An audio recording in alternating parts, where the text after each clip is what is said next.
తెలంగాణ మంత్రి పొంగులేటి శ్రీనివాసరెడ్డి ఇంట్లో ఈడీ సోదాలు నిర్వహిస్తుంది.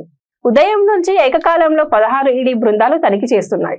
మొత్తం 15 చోట్ల ఏకకాలంలో ఈడీ అధికారులు సోదాలు నిర్వహిస్తున్నారు.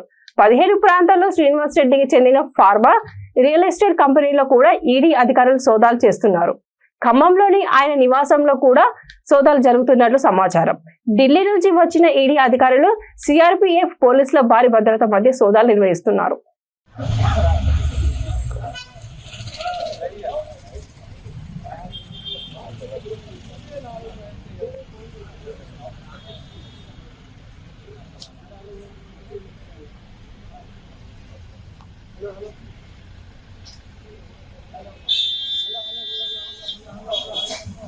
హలో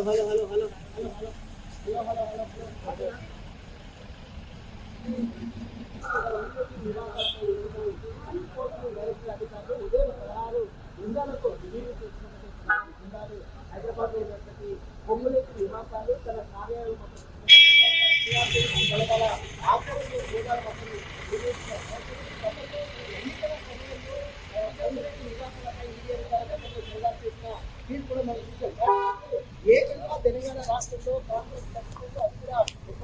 అన్న ఆర్బిఎల్ కూడా అవుతుందా అన్న? ఆర్బిఎల్ నడుస్తుందా? ఆర్బిఎల్ బ్యాంక్ అది కూడా నడుస్తున్నాయండి. సోమాజి కూడా